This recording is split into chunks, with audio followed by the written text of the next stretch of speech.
Hello everyone, my name is Waffle and welcome to the 4th episode of Strats Explained, Magically Easy, a video series where I explain how and why different strats and glitches speedrunners use work. Today we're looking at a bug that was found literally because of memes. Then people found a way to manipulate it, even found a strat that saved quite a lot of time in a run, but eventually banned it. So here's the story. One day, a GTA speedrunner Loshinka, also known as Lishenka, was doing GTA Vice City no-SSU runs. He was a bit bored, so he decided to play around with player skins, just for fun. Eventually, he was sent a file called Sanus Elephant Winter, and here's what happened when he started a new game. I poked my head out of the gutter for 1 freaking second and fate shovels shit in my face. Go get some sleep. What are you gonna do? I'll drop by your office tomorrow and we can start sorting this mess out. Quite bizarre, isn't it? Of course there are more weird things. For example, the party cutscene takes place underwater now. SpongeBob SquarePants experience. By the way, since the yacht is now sunken, you cannot complete the mission called All Hands on Deck, because Cortez is going to immediately drown. To be fair, in Vice City this bug only causes troubles. GTA 3 is a game where it has its uses. But before we will look into them, I'll have to explain how everything works. First of all, let's see how to add your own skin into the game. So in the root directory there is a folder called skins. Let's open it. And here's where you put all of your skin files. They have to be in the BMP format. You can find some on the internet, or you can make your own skins. There is a template for that, you can see it on the left. Then you open the game, go to Options, Player Skin Setup, select your skin and press Use Skin on the bottom.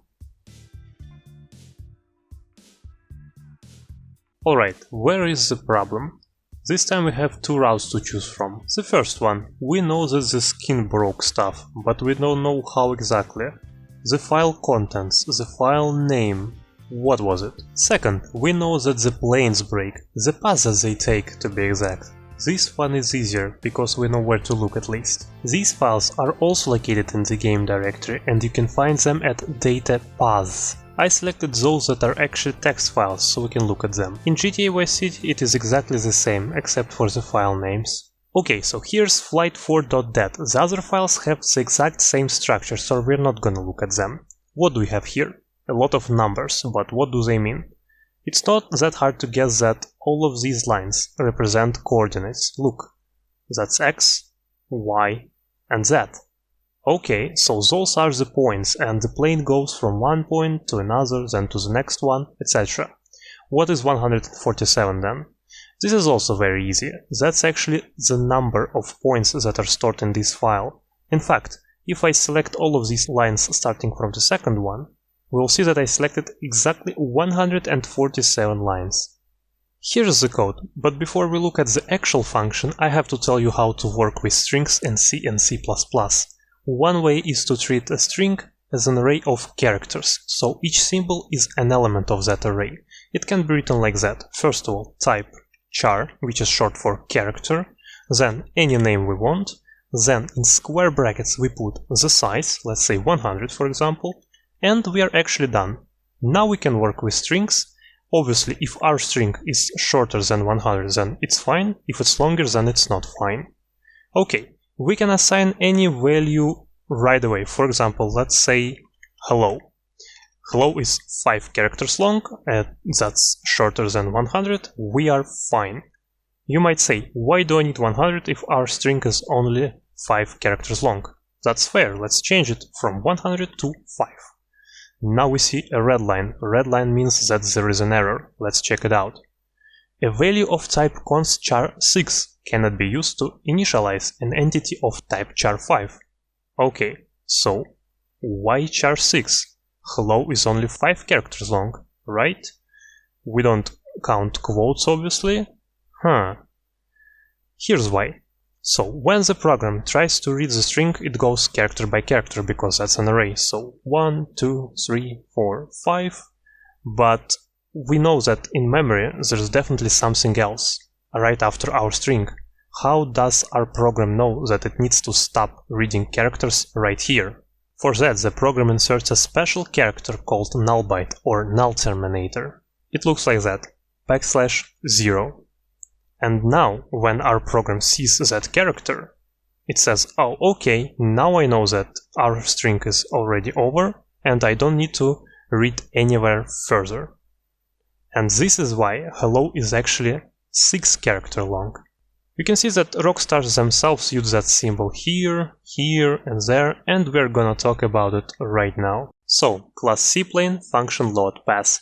This is the function that reads those files that I showed you earlier and stores the information from them into internal arrays. To achieve so, there's a function called load file. It reads the given file and stores its contents in workbooth. Then we're working with gstring. What is gstring? Let's click and check it out. Oh, so that's just another string, 256 characters long. What's important about this one? This variable is actually global. As you can see, if I scroll up, there are no functions right here. So it's defined outside of any functions, which means that any function can use it. And you know, when you use a global variable, you have to be very careful and make sure that nothing else uses that same global variable at the same time, otherwise you're gonna get some conflicts. We are going to talk about it later, but let's go back for now. What we have next is a for loop, and this loop simply reads the first line from our file. As you can see, we start with the first character, as that has index 0. We go character by character, these 2 plus signs mean +1, and we stop reading when we hit \n. \n means new line, so we read the first line only. Okay, we store everything in gstring, and we store everything as a string, so that's important to put null terminator at the end, as we already know. Cool. We know that in the first line we have that integer that tells us how many points we have, how many lines we need to read after that. But we have a string. We want to have a number to work with it properly. So to convert it from string to number, we use the function called sscanf. We tell it, okay, we have gstring, but we want to get a number that is called numNodes. In the middle, this is called format string. This is where you describe how your string looks. In our case, it's very simple, it's just a plain integer. So we basically say %d. %d means integer. So when sscanf finds integer, it simply converts it to numNodes and puts it there. Simple. Then we create an array, and we have another loop. Okay, so this loop reads the rest of the file line by line. So we start with 0 and read numNodes times. Okay, simple enough. Once again, we have another loop, but as you can see, it's exactly the same as this one. So we are literally reading the line, like any given line from that file, one by one. Once again, we start with the first character, read it one by one until we hit a new line. This time we have 3 numbers, right? And those are not integers anymore, those are floats. So our format string is a bit harder. It's a bit longer, we have 3 numbers, those are floats, so %f, and they are all split by spaces, so we have 2 spaces here and there. And we store the values in x, y, and z. And that's basically all we need to know. Have you spotted the error? I bet a lot of people have, because as you can see, they simply forgot to put that null terminator here. So every time sscanf tries to read the line with coordinates, it actually reads further than that. And how many characters does it read? We don't know, depends on what these characters are. How do we obtain that information? Oh well, there are multiple approaches once again. The first one is very straightforward, but at the same time hard. We need to see what uses that gstring variable right before this function call. So we need to know what exactly is put in this gstring before we use it for our coordinates reading. That might take a lot of time, especially if there are a lot of things that use that variable. And trust me, there are a lot, we're gonna see it a bit later. The other approach is easier. It's simply launching the game and observing the value of gstring live, how it changes, what values we get, etc. But first of all, let's talk about gstring. So let's see how many things use this variable. For that, I'm opening this search window. And yeah, if I make it even bigger, you'll see that there are a lot of mentions right here in various different files. And if I scroll here, we'll find something interesting called player skin. Oh, so now we know that our skins are actually connected to those coordinates because they use the same variable. And as you can see, right here we have skins/persons.bmp. So persons means our file name. So now we're getting somewhere. Alright, let's launch the game. To read the memory, we're going to use a very powerful tool called Cheat Engine. Let's open it. Now, right here we select our process GTA 3. Then on the right, add address manually. Insert that address. I found it in the BSS section. Type is string. Length is 256. OK. So now we have some value. In our case it's v1.1, probably the version of the game. But let's see how it changes. First things first, let's select our skin.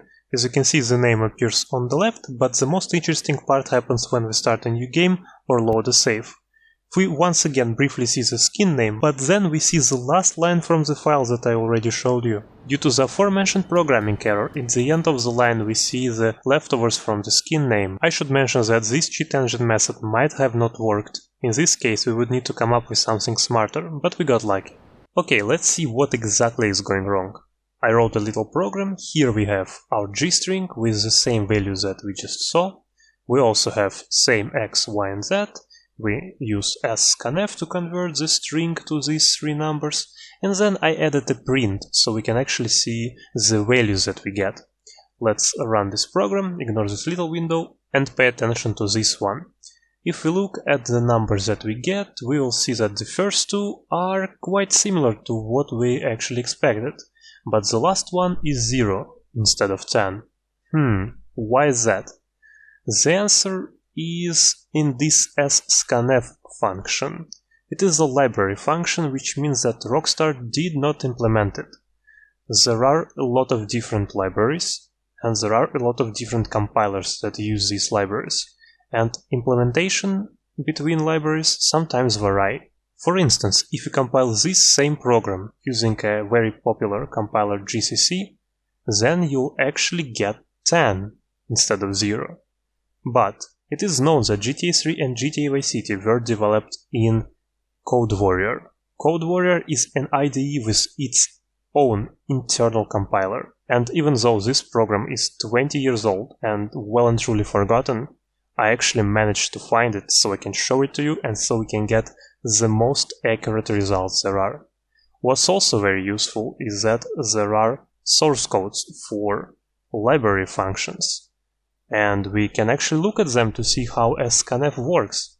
But we're not gonna do that. We're gonna use a different interesting approach, and I'll explain it a bit later. But for now, let's look at this. This is for those who don't know that you can use different representations for same numbers. Let's consider this example. Imagine you have the Earth's mass and the value is this big number. Let's say you use it in some calculations. I think we all agree that using this big number is a bit inconvenient because how long it is and how many zeros there are, easy to make a mistake, etc, etc, etc. So in order to work with these big numbers and also like very small numbers, there is another notation called scientific notation. You can see it here on this line. So essentially you represent this big number as a product of two small numbers. Here we have our 5.9 and then we simply multiply it by 10 to the power 24. This is basically 1 and 24 zeros, which is very easy. Once again, if you multiply these two, you get this big number. Okay, it's way better, but still not good enough for computers, because you see you have this multiplication sign, 10, a power sign, still not good enough. What if we change all of these to this one small character e, exponent? So now it is very short and very easy to use in computers as well, and I bet everyone saw this notation at least once in their life. For example, when they were a kid and were playing with a calculator like I did when I was young. You know, you multiply some two big numbers, you wonder, oh, what is gonna happen? And then it just shows you this weird number with E in it. Well, now you know what it means. As I said, we are not going to look at the source code for scanf. But for those who are interested in seeing it, I'll leave a link in the description. Instead, we are going to look at a finite state machine. I know it sounds and definitely looks scary, but trust me, it really isn't. Let me zoom in and I'll explain everything. So what we have here is different circles. Circles represent states of the state machine, and states are different if the numbers inside of the circles are different. In our case, all of the numbers are different, so it's easy to follow. I also put the names of states to the left of each state, and I would put them inside of the circle, but some of the names are quite long and wouldn't fit, so yeah, I decided to go with numbers. Alright, what else do we have?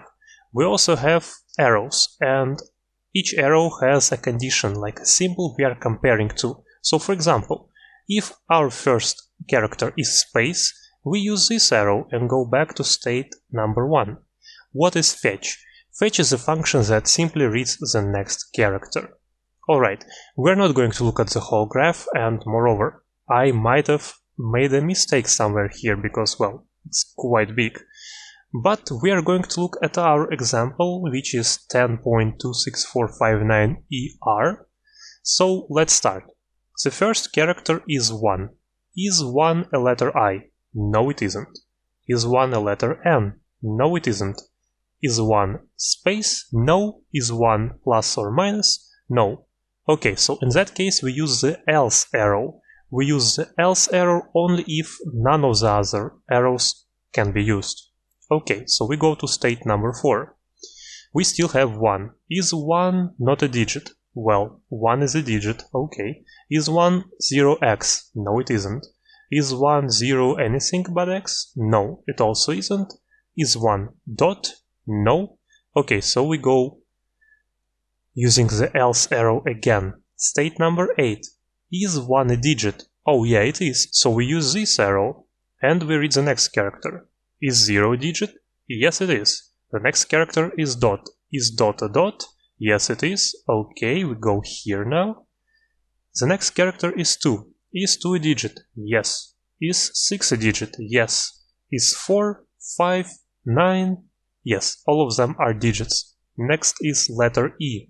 Is E a digit? No, it isn't, so we use the else arrow.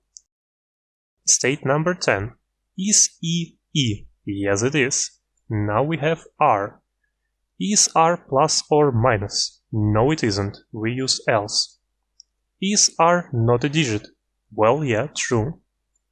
So we end up in the state number 16, that is called failure, and I also highlighted it with red. In that case, the corresponding value of the variable stays unchanged, and that's why we don't get 10 in the coordinate. If you're curious, of course, there is a success state, it's called finished, and I highlighted it with green, and if you get there, the value actually gets changed, but that is not our case. If we go back to the program and set the initial value of z to something like 15, then after running the program we'll see that the value does indeed stay unchanged, which proves my point from earlier. That also means that in theory, in GTA we might get something instead of 0, but to check that and prove that, we'll have to figure out what happens when you dynamically create that structure, and to be honest, I'm not smart enough for that, and I don't think that anybody will ever care to do so. But luckily, it doesn't really matter anyway. Okay, so how do we fix this issue? The answer is very simple. We just copy this line and paste it right here.